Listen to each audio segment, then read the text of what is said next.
This episode brought to you by Chime, the award-winning app and debit card that can save you money today.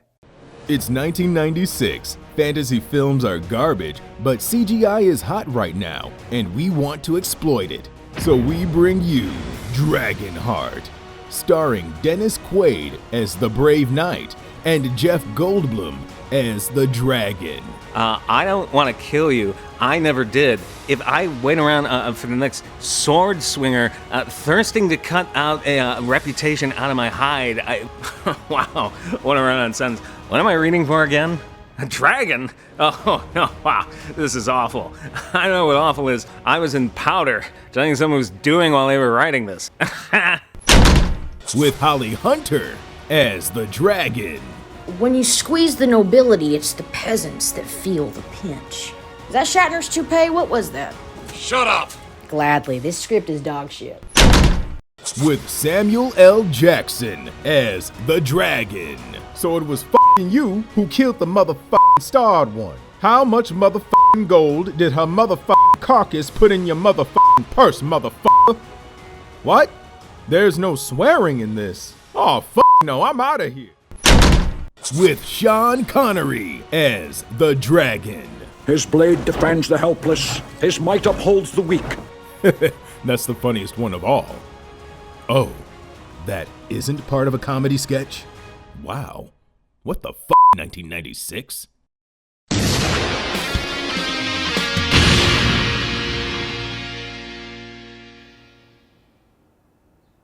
Hello, I'm the Nostalgia Critic. I remember it so you don't have to. Every half a decade or so, a new trend seems to take over Hollywood.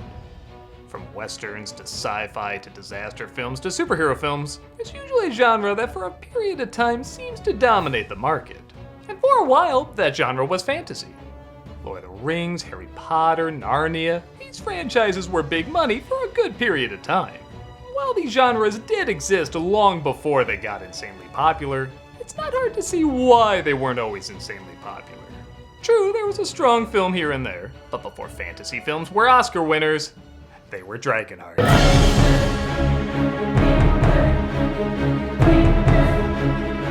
Released in 1996, this sounds like an idea so goofy it must have been satire. A period piece about a knight befriending a dragon voiced by Sean Connery. It sounded dead on arrival, and yeah, it pretty much was, but it's by no means a disaster. It's just not very good. In production hell for several years, this movie was passed from creative team to creative team in the hopes of salvaging it, and yeah, it definitely shows. For such an ambitious idea, it turned out a tonally confused mess that did okay at the box office, but left critics and audiences feeling underwhelmed. Almost 30 years later, though, does it get better with time? Or look at those effects. Of course it gets worse over time! But let's dive in and nitpick why. Let's check out the original Dragon movie with bizarre casting. This is DragonHeart. So I wasn't kidding when I said this is technically a period piece. The film takes place in 984 AD, which in historical terms stands for dragons. I should point out too that while the music by Randy Edelman is totally fine, it's been ruined for me because for years, every phenomenally corny piece of shit used it for its advertising. Better right in. Universal Pictures presents. You are not cut out to be a physician.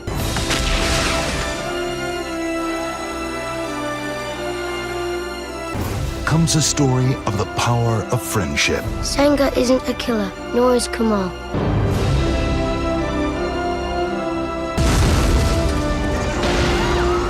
You are tearing me apart, Lisa! If a lot of people love each other, the world would be a better place to live. Well, and some just go too well. As the credits roll, we're introduced to young Prince Inan and Bowen, played by 20 different accents shaped like Dennis Quaid. There's nothing noble about crushing desperate men. All my hopes rest on him. It has expenses. You and I should be the only things that are cold and hard around here. I will spend the rest of my life hunting you down! Did he eat the cast of Snatch? What voice is he doing? It looks like the peasants are rebelling and the two of them are called to witness the king's victory.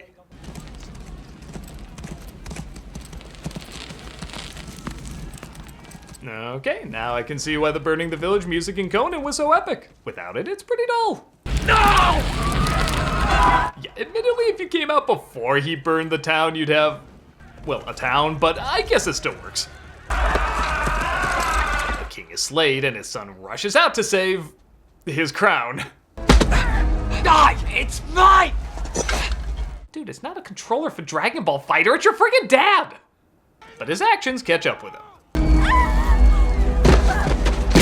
Oh, just like a chick to stab me in the heart. At least my hair's prettier than yours.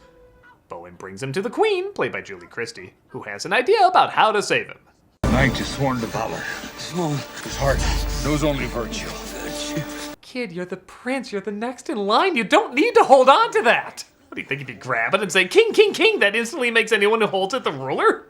Aislinn, daughter of the Celts. He's taken to a dragon who agrees to help the prince if he promises to rule justly. Well, I see anyone who literally grips their crown for dear life is totally doing that. Witness the wonders of an ancient glory. He takes half of his heart out of the PlayStation 2 version of himself and gives it to the prince. I serve the father only for the sake of the son. No, really, what's your real voice? You should talk. That's fair. But big twist, he's still a douche. There should be a release, not a punishment. Look good, dog. I'm the last thing you'll ever see. Well, if you recite half the hilarious lines from Holy Grail, I don't see it as that bad. I'm sure somehow the dragon's to blame for this. I love that boy and you changed him! You tricked me, dragon! No matter where you go, I will find you! Anyone else getting that old bike meme vibe? You tricked me, dragon! I will spend the rest of my life hunting you down! Wow, that was an epic transition. I think more movies need to build up their anti-climaxes that way. Solid payoff. And hell's coming with me, you hear? Hell's coming with me! Get warmer. That's how you movie. Years later, we're introduced to Gilbert, played by the usually talented Pete Postlethwaite, but I think was replaced with Pinky as the annoying bard. Well done, Bowen! You've done it again! What a brute! Odds Bodkin's Bane! You're a regular wizard! Yo! I've decided to compose the Ballad of Bowen! I, Minstrel Mouse Pinky, shall chronicle your deeds in song! Into the mouth of death is strode! Into the pit of fear unknown! All dark and inky, to conquer the world, go brain and... la something. He's so annoying, I swear Jar Jar took him aside and said, "One more time, but with more awful." What did I say? What did I say? Bowen continues to hunt down every dragon he sees, but he overlooks the true injustices across the land. For the prince has grown up into Remus Lupin, and continues to fill his kingdom with Harry Potter cast members. Cora, I told you not to come here anymore. Dear wig maker, I have come for a better wig. Well, I know I'm blind, but what the hell was that? This is Kara, played by Dina Meyer, still upset that Prince Puckerlips is tormenting her father. For God's sake, release him. Okay, that I recognize, an arrow, ow. Mother! Meanwhile, we're given the one clever effect in the movie. Hacking and whacking at dragons, but if a dragon falls in the forest and nobody gets to hear about it, does it make a thud? And I guess the budget could only afford it once because the dragon never does it again. And we finally see the dragon, named Draco, in all his, Flintstone-y glory. Visit the woods! Oh, that must have hurt. We're earning our money now, aren't we? How do you like the ride so far? You're the man now, dog! Okay, this looks less like he's holding on for dear life and more like he's ziplining.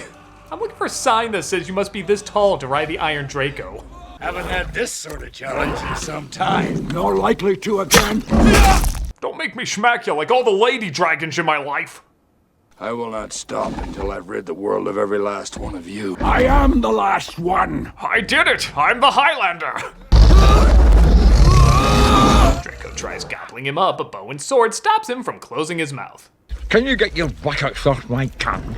I'll take things I never thought I would hear Sean Connery say for 200, Alex. In fact, that sounds like a mispronunciation Connery would have on Celebrity Jeopardy. It seems you're in a bit of a stalemate. Get out of my mouth and let's talk face to face. Okay, if there's a Dan Schneider of dragon films, he directed this. I wait around for the next sword slinger thirsting to carve a reputation out of my hide. So, you may have noticed the dragon isn't that impressive. if you're wondering how on earth this got an Oscar nomination for Best Effects, well, film quality wasn't as clear as it was now, so you could get away with a bit more. Also, it truly was ambitious. At the time, CG characters that needed to emote with personalities was just starting to become a thing. So doing so with Jurassic Park style technology did have promise. But aside from maybe a few dark shots, it never looks like he's there. He looks like a Trojan horse made with the CG monkeys from Jumanji. I don't want to kill you. I never did. Also, while Connery does have an impressively deep voice, they don't add any bass or treble or reverb to make it sound like it's coming out of a giant creature. I'm gonna let you up now. We can pursue this fracas to its final stupidity. All I can hear is the actor in the recording booth, like, Yeah, I got like 3 more of these stinkers and then I'm calling it quits. His feet don't even make any noise. I remember. That's all it is, a memory. So I no longer try to change the world, Dragon. I just try to get by in it. It's so weird. Like, remember when a T-Rex could literally shake the ground just walking? This thing is the dragon version of that quiet guy from Seinfeld. It just doesn't feel right. You can listen to my alternative. What's the alternative? They call it Truce and hatch a scheme where they play reluctant dragon, pretending to terrorize villages with Bowen saving the day and getting the reward. And granted, as fake as the dragon is, the fire does look pretty damn impressive. I do long for death, but fear it. Aside from your misery, what's to lose? My soul. Oh, and get this, he doesn't put together, this is the same dragon who gave his heart to the prince. Einan was no innocent. He polluted the heart. How do you know that? All dragons know that story. Okay, I'm not gonna pretend I understand the complicated layers of dragon racism in this world, but Sean Connery has, yeah, let's just call it, the most recognizable voice on the planet. Maybe Donald Duck beats him out, and even then, that's a maybe. This is like not recognizing Arnold Schwarzenegger as Turbo Man. How on earth is this humanly possible? We discover, though, that when the prince's heart is damaged, Draco's heart is too. Well, gee, I wonder how this is gonna end. And teach me. Pity me. I'm the only one that feels like he's turning into a mix between the Momo challenge and an ostrich from Fantasia. Don't be afraid. I'll come to help you. The prince captures Kara, but his mother helps her escape, so she tries to start an uprising to little avail. I speak the truth. It's rarely inspiring, lass. And it never wins rebellions.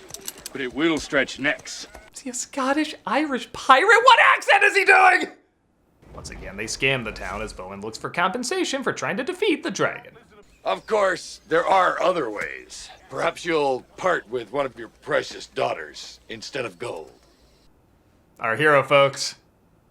Were you the one person rooting for the creeper in Waterworld? This guy's for you! Dragons are partial to maiden sacrifices. He convinces them the dragon needs a sacrifice, so naturally they send Kara. Just get rid of her! How? Eat her! Why am I supposed to like this guy? Is it because he doesn't snicker when the dragon says... I merely chewed in self-defense, but I never swallowed. Fun fact, that was an unused name for one of the Bond ladies. You love your pillow. Oh, you love your pillow, don't you, Douglas? Yes, it's your most favorite thing in the whole wide world. Oh, it's gone! It's gone! Douglas, oh no! Whatever shall you do? Whatever shall you do? Oh, it's back! Wonderful! What a beautiful thing! You truly should appreciate your accomplishment, shouldn't you? A small thing can turn into a big thing. After all, a small pillow can become a big pillow. Facts. Luckily, Chime wants to reward that way of thinking. When you find new ways to save, you can reach your financial goals easier and still have the occasional treat. Like a pillow! Stop that, Douglas. Stop it. You're scaring the internet, and that is difficult to do. With a Chime checking account, you get features like fee-free overdraft up to $200 with SpotMe, or getting paid up to 2 days early with direct deposit. I guess that's okay. Can't see anything wrong here. Oh, there it is, stop. Let's instead focus on the millions of Chime members who are working on financial progress. For you can get spotted on debit card purchases and cash withdrawals. No monthly fees or maintenance fees. And over 60,000 fee-free ATMs. To date, Chime has spotted members over $20 billion. That's a lot of pillows you can get at Don't Buy Pillows. Friends can give friends a boost. Eligible members get complimentary boost to increase a friend's Spot Me limit. And when you give a boost, they can boost you right back to raise your limit. It's fun, great and fun. Set up direct deposit into your Chime account. After a qualifying direct deposit of over $200, Chime will notify you to enroll in Spot Me. With an activated debit card, Chime will spot you up to your limit when you exceed your balance. Your next direct deposit is applied to your negative balance. Chime never charges fees or interest for using Spot Me. Cut away! Take more control of your finances and say goodbye to monthly fees. Open your account in minutes at chime.com/nostalgia. That's chime.com/nostalgia. Chime. Feels like progress. Oh, can I say the fast stuff at the No! Banking services and debit card provided by the Bank or Bank, NA or Stripe Bank, NA members FDIC. Spot Me eligibility requirements and overdraft limits apply. Boosts are available to eligible Chime members enrolled in Spot Me and are subject to monthly limits. Terms and conditions apply. Go to chime.com/disclosures for details. What a wonderful adventure we went on, you and your pillow. Fun. Oh no, it's gone! What the shit? Hey folks, I'll be playing Final Fantasy VII every Friday on Twitch. I've never played a Final Fantasy game before, so I'm excited to see what they're like. Hope to see you there. Draco ends up befriending Kara, even to the point of forgetting to return to the village. I'm truly sorry, Bowen. Have been distracted. We dragons have kind of a Jambalaya thing. The prince appears, though, to try and take back Kara. I'm ready for my lesson now, knights. Boy, you know the movie's boring when the master and apprentice are reunited and having a big fight, and all I can think is, ooh, pretty rainbow. Also, I don't mind using the same waterfall as before and the same shot of the tail going into the waterfall as before, but can you at least move the rocks that were clearly supposed to be the dragon from earlier? Draco appears, though, and scares him off. Let's get out of here! I think he flashed me! Not surprisingly, Kara and Bowen seem to hit it off. What are you looking at? Myself. God, I'm hot. They make it to the next village and... The greatest dragon slayer that is! Possibly the greatest that ever will be! It was nice living in a world where I forgot this guy existed. I personally have seen him slay almost 2 dragons. I didn't actually see the death blow of the second, but he must have won. He sounds like that person who fights all your battles on Twitter and you're like, you know, I think I'm happy you're losing the argument. The dragon doesn't sink this time, though, and the villagers try to eat him? Wow, they must have really been starving with absolutely no protein around. When the dragon flies away, though, they look back to Bowen. Meat. It is English food. Cannibalism would be preferred. The dragon saves him, though, and takes them to Avalon. This is Avalon, the resting place of King Arthur himself. We buried him under royal dicks, knights of the hard table. They decide to go after the prince, and tell me if I'm crazy, or is this the weirdest lead-in for exposition? Will you wish us luck, Draco?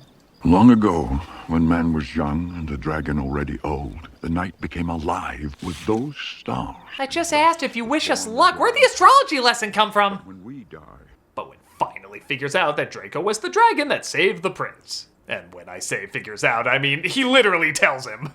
and that's why I shared my life force with a dying boy. It was you. Your heart beats in Arnin's breast. No, like 20 dragons share their hearts with dying boys. Yes, it was me! Dreams die hard and you hold them in your hands long after they've turned to dust. I will not be that naive again. I'll read a script more closely before I say yes. But the ghost of Arthur appears, looking like a cheap effect from medieval times and sounding like a voiceover from Quest for Camelot. A knight is sworn to valor. His word speaks only truth. His might upholds the weak. I also understand Walter's celebrating a bachelor party. Everyone cheer for the red and yellow section. They get the villagers organized and prepare them for battle. Save your strength for the fight against Arnin. You and what army, knight? All right, let's go. Well, that killed the momentum. Does this movie actively want me not to get excited for things? Widen your stance. Up.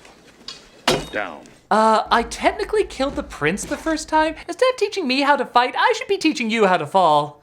I know this man who leads them, and I will not underestimate him! The prince hears of the growing army, so he starts to grow one of his own. A mother's gift to her son. Dragon slayers. They look like the side of an arcade cabinet in the 80s. I've seen Disney Disney Junior shows with more intimidating knights.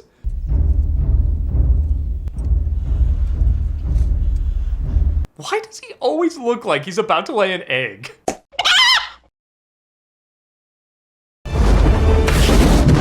That's what I call a spit and run. Yeah, even dragons have dad jokes. Thou shalt not kill. Congrats, you killed him. Are we trying to get across with that?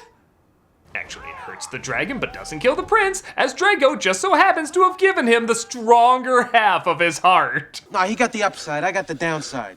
See, there's two sides to every sport. Draco is captured, but thank God the army of villagers have trained so hard they can get him back. I go to save the dragon! Who will go with me? I'm supposed to like people in this, right? Our usual trio tried to go in and save him, but they're caught pretty quick. Well, well, well, what a pleasant surprise. I only expected a threesome, but a foursome will do. They have a big fight as Bowen puts together the only way to kill the prince is to kill Draco. You will never win until Einan's evil is destroyed, and to do that, you must destroy me. Release me from this movie. I've other disappointments to star in. The prince is slayed as Bowen does end up killing Draco, releasing a refreshing pine scent, and he becomes an angelic fart, joining the constellations. Now, if he just died in an extra star shine, that would have been fine. Kinda like in Princess and the Frog, they just see the stars shine a little brighter and they know what it means, they put it together. Actually, it'd be kinda moving. But somehow this movie goes even more cartoony than the actual cartoon. All the stars in the constellation welcome him, explode into a million more stars, outline the dragon even more in case you missed this was in fact a dragon, and then go right back to normal. It doesn't even stay in the sky, it was just like, oh hey, we can do this, okay, bye. It is so cartoony and over the top, it looks less like a cinematic conclusion and more like you finished a Zelda sequel. And in the days following Draco's sacrifice. Oh, I guess we have a narrator too. Last minute of the movie's a good time to finally bring him out. And when things became the most difficult, Draco's star shone more brightly for all of us who knew where to look.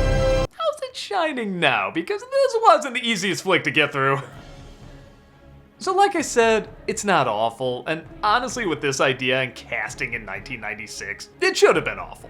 But the ironic thing is, as much as Draco talks about how much he wants his soul to be saved, the film does surprisingly feel a little soulless. Not entirely, I mean there are a few moments where the knight and dragon's bond is believable. There is personality to some of the characters, but nothing about it feels as grand or epic as I think it wants to be. A lot of that, I think, is because it was in production hell for so long and a clear vision of the film just couldn't be figured out. Especially seeing how many scenes just feel so chopped down or unfinished. Somewhere there's a decent film longing to get out, but in the end, the film almost fittingly comes across as half-hearted. I'm a Nostalgia Critic, I remember, so you don't have to. Yo! We're continuing Cameos for charity, and this month we're doing Kids Cancer Foundation. This is a 501 nonprofit charity founded in 2001, whose mission is to provide hope and support to local children and families battling childhood cancer.